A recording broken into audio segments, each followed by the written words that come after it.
Hello friend, कैसे हैं आप लोग। पूरे भारतवासियों को महादेव, जय श्री राम, सत श्री अकाल, आदाब। आज मैं आपको ऐसी कहानी सुनाने जा रहा हूं जो कि मुंबई की है और 2008 में बहुत ही पत्र पत्रिकाओं में, टेलीविज़न पे, हर जगह वो बहुत ही ज़्यादा प्रसिद्ध हुई थी, लोगों को चर्चा की विषय बनी थी।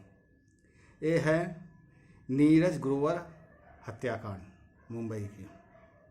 ये कहानी है नीरज ग्रोवर की, जो कि नीरज ग्रोवर रहने वाले थे यूपी के मैनपुरी के। उन्होंने मास कम्युनिकेशन से डिग्री हासिल की, फिर मुंबई के एक अच्छे प्रोडक्शन हाउस में उनको नौकरी मिल गई थी, काम करने लगे थे। वो देखिए, जो शाहरुख खान की 5 पास का जो एक आई थी उनकी कार्यक्रम प्रोग्राम एपिसोड बना था, उसका भी वो उसमें काम किए थे। उसके अच्छे काम के वजह से उनको एक अच्छी और भी अच्छी प्रोडक्शन हाउस में काम मिल गया। वो एग्जीक्यूटिव थे उस प्रोडक्शन हाउस में। उसी में तभी एक सीरियल बनाने की प्रोग्राम बना, उसका उनको एग्जीक्यूटिव बनाया गया, तो कास्टिंग भी देखने लगे। उसी समय बहुत सारे उम्मीदवार, बहुत सारे लोग जो थे उसमें भाई अपना इंटरव्यू देने, अपना वॉइस टेस्ट देने, ये सब कराने आ रहे थे। उसी में बहुत सी महिलाएं भी, हीरो लड़कियां भी आई थीं। उसमें वहाँ के आपके कन्नड़ की फिल्मों में काम करती थीं। उनका नाम था मारिया मोनिका सोसाई राज।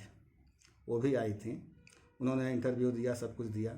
नीरज ग्रोवर जो थे, उसको भाई वही एग्जीक्यूटिव थे, वो देखें, एकदम उनके मन में कुछ उसके लिए कुछ भावनाएं उत्पन्न हुई, एक जिसे आकर्षण कहते हैं, उत्पन्न हुआ। और भाई एग्जीक्यूटिव थे तो उनका फ़ोन नंबर भी मिलना उनको आसान था, फ़ोन नंबर भी मिल गई। वो उससे मोनिका से बात करने लगे। बात करते करते भाई कुछ बात बढ़ी, कुछ मिलने लगे। उसके बाद भाई सबसे एक चीज़ और हुआ कि उस सीरियल में तो वो काम नहीं दिला सके मोनिका को, क्योंकि मोनिका की हिंदी उतनी बढ़िया नहीं थी, इसलिए उसमें काम नहीं मिल सका। भाई कन्नड़ की अभिनेत्री थी, वहाँ की सफल थी, अच्छी कई फिल्मों में काम की थी, लेकिन उन्होंने अपनी हिंदी में किस्मत आजमाने के लिए बम्बई आ गई थी, लेकिन यहाँ काम उनको अच्छे से मिल नहीं रहा था।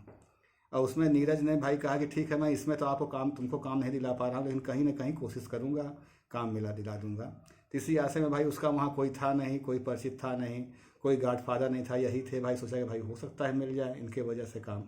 तो बातचीत होने लगी, बहुत ज़्यादा भाई मिलना जुलना भी हो गया। कुछ समझिए आकर्षण था ही, ये अस्थिति भी भाई कुछ अपना हुआ होगा।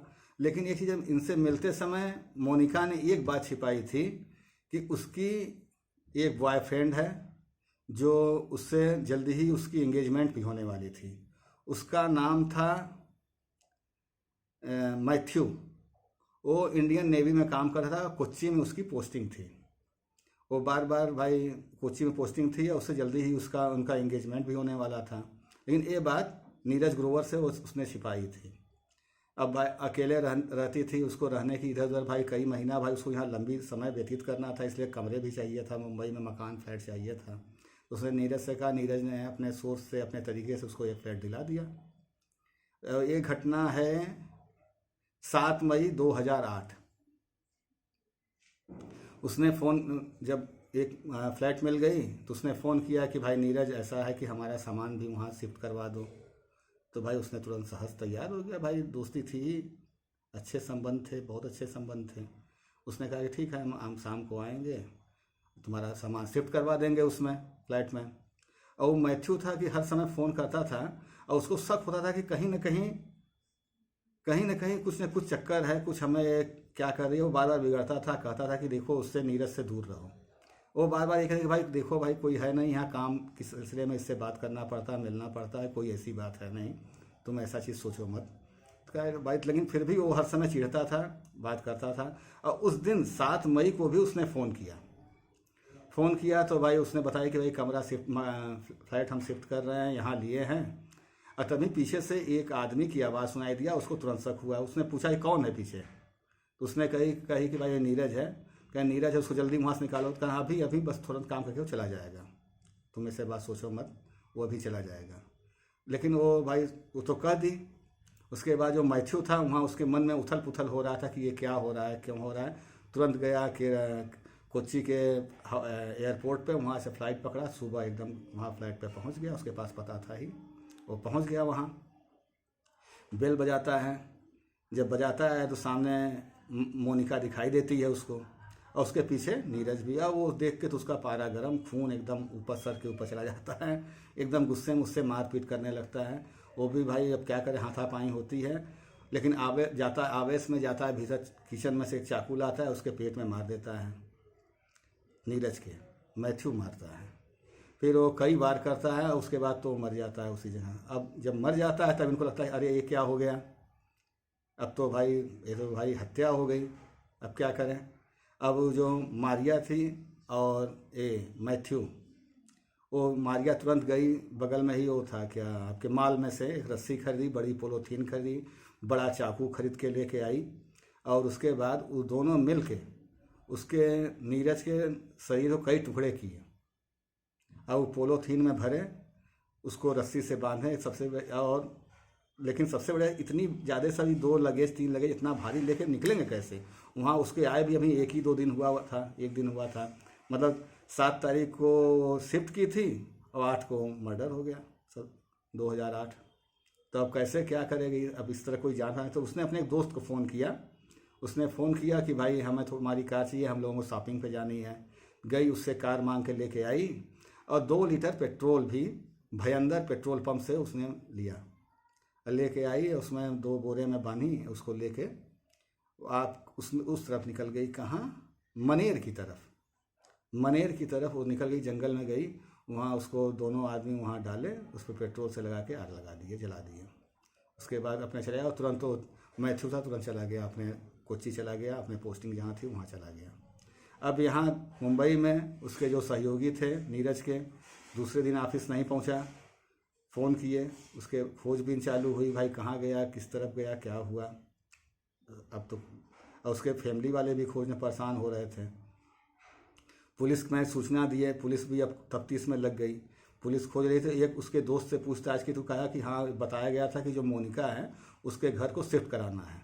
मोनिका के यहाँ पहुँचा तो मोनिका जो थी कही भाई हमें उसके बारे में कोई पता है नहीं, हम आया था शिफ्ट कराने, हमारे पास आया था, लेकिन उसके बाद वो चला गया, हमें पता नहीं, ऐसी चला गया था। कुछ दिन बाद फिर पुलिस को एक खबर मिली, पुलिस भी खोज रही, पुलिस को एक सूचना मिली कि नीरज का एक दोस्त ने फ़ोन किया, एक दोस्त ने बताया कि हम फ़ोन किए तो उठाई वही, और वो कह रही कि ये फ़ोन भूल के चला गया है नीरज। वो फिर फ़ोन हमें दे दी, फिर पुलिस पहुंची और उसको भाई उनको अब तो शक की पूरी गुंजाइश उनके ऊपर बनने लगी थी, पकड़ के ले आई और कड़ाई से पूछताछ की तो सभी कुछ वो बता दिए। उस मैथ्यू का भी जाके गिरफ्तारी वहाँ से पकड़ के लाए। मैथ्यू भी पहले तो आनाकानी किया कि नहीं ये सब नहीं है, ऐसा कुछ नहीं मैंने किया। ये भी इधर उधर की बात कर रही थी, लेकिन वो गेट कीपर जो था, दरबान था, वो भी बताया कि हाँ कार लाई थी मैडम, मोनिका जी कार लाई थी, उसमें 2 बैग डाली थी और लेके चली गई थी। पुलिस जब कड़ाई की तो पूरा सब कुछ उगल दी, सब बता दी। उसके बाद पूरी चार्जशीट बन के अदालत में चला गया। अदालत में एक चीज़ आश्चर्य की बात होती है कि 3 साल तक सुनवाई हुई।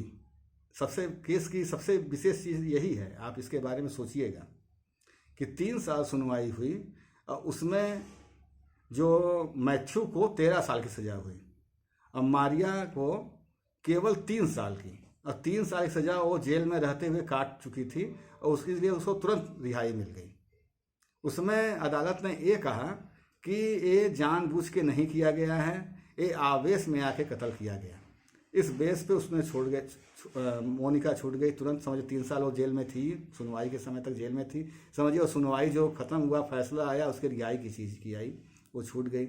इस तरीके का जो फैसले आते हैं, अब सोचिए आप ही, अब हमें कमेंट करके बताएं कि ये सही है कि नहीं है। कि हत्या होती है और उनके माँ बाप भी पैसे से बहुत अच्छे नहीं थे, तगड़े नहीं थे, उन्होंने हाई कोर्ट में इसके बारे में कोई अपील भी नहीं की और सरकार भी नहीं की। वो फिर से अपने अपने जीवन में लग गए। 13 साल उनका भाई जब हो जाएगा तो भी निकल जाएंगे, लेकिन इतना कम सज़ा, आप सोचिए। भगवान करें इस तरह के अपराध करने वाले न रहें, भोलेनाथ करें। आप हमारे चैनल को शेयर कीजिए, सब्सक्राइब कीजिए। लाइक कीजिए, और हम पसंद आता तो दूसरों को बताएं कि भाई एक हैं गौतम जी, इस तरह का सीरियल, इस तरह का स्टोरी बनाते हैं, आप उनको बताएं। हमारे बेल आइकन भी बता दीजिए, दबा दीजिएगा। धन्यवाद।